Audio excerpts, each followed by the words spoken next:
Assalamualaikum warahmatullahi wabarakatuh.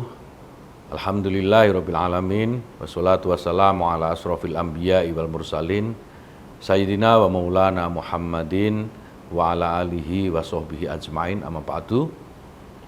Yang saya hormati Ketua Yayasan Pondok Pesantren Sunan Pandan Aran beserta seluruh jajarannya. Yang saya hormati Kepala Madrasah Aliyah Sunan Pandan Aran dan seluruh jajarannya. Yang saya muliakan para alim ulama, para kiai, para asatid dan asatidah Pondok Pesantren Sunan Pandan Aran. Yang saya hormati panitia pembekalan dan pelepasan siswa kelas 12 Madrasah Aliyah Sunan Pandan Aran, para santri dan santriwati yang saya banggakan serta hadirin sekalian yang berbahagia. Saya Yakut Holil Kaumas, Menteri Agama Republik Indonesia, atas nama pribadi dan Kementerian Agama menyampaikan selamat dan sukses atas terselenggaranya wisuda MA Sunan Pandan Aran, Sleman, Daerah Istimewa Yogyakarta yang dilaksanakan pada hari ini. Semoga acara ini bisa berjalan lancar dan membawa berkah untuk kita semua. Mari kita senantiasa bersyukur kepada Allah Subhanahu wa Ta'ala karena masih di tengah suasana keprihatinan nasional akibat pandemi COVID-19 yang melanda dunia, termasuk negara kita yang kita cinta ini. Kita masih diberikan kesehatan dan kesempatan, sehingga kita masih bisa melaksanakan tugas mulia kita, salah satunya yaitu menyelenggarakan kegiatan pembelajaran kepada anak-anak didik kita. Mari kita terus menjaga protokol kesehatan, agar kita segera benar-benar bebas dari ancaman COVID-19, dan anak-anak kita bisa kembali belajar di sekolah dengan normal. Anak-anakku yang saya banggakan, zaman terus berubah seiring dengan perkembangan taraf peradaban manusia. Tantangan zaman juga semakin kompetitif dan berkembang secara revolusioner dan disruptif. Revolusi teknologi diyakini mampu mengubah cara hidup kita semua di masa yang akan datang. Dulu, masa depan karir seseorang dapat diprediksi.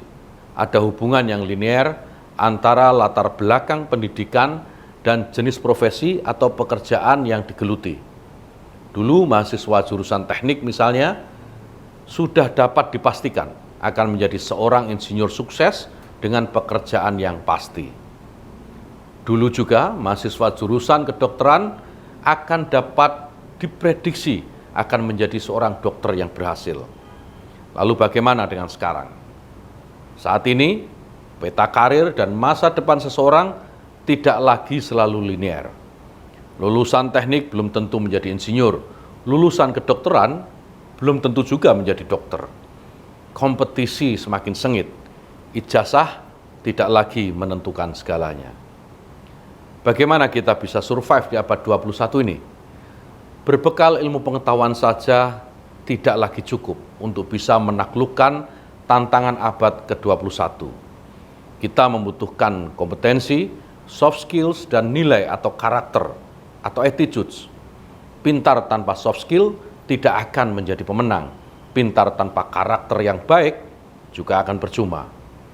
Ada 4 keterampilan yang harus kita kuasai untuk bisa menjadi pemenang di abad ke-21 ini, yaitu critical thinking, creativity, collaboration, dan communication. Critical thinking dibutuhkan untuk mengasah pengetahuan kognitif.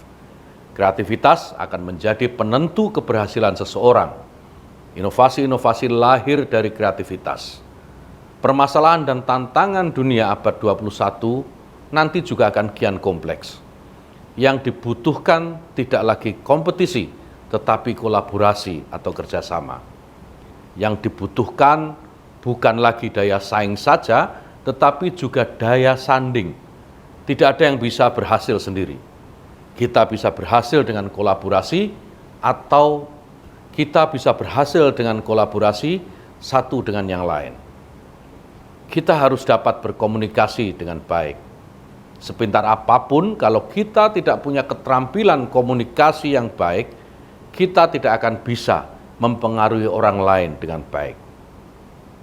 Anak-anakku yang saya banggakan, jelas sekali tantangan masa depan Anda akan semakin kompetitif. Kita tidak hanya cukup hidup dengan belajar, tetapi kita harus juga belajar untuk hidup. Kita tidak tahu apa yang akan terjadi di masa yang akan datang. Belum tentu anak orang kaya secara otomatis akan juga menjadi kaya. Perlu mental kejuangan, tidak boleh manja.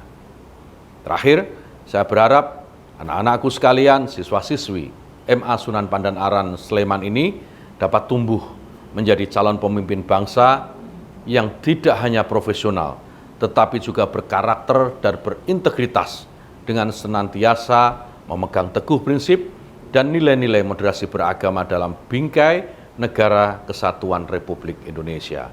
Wallahul muwaffiq ila aqwamit thoriq. Wassalamualaikum warahmatullahi wabarakatuh.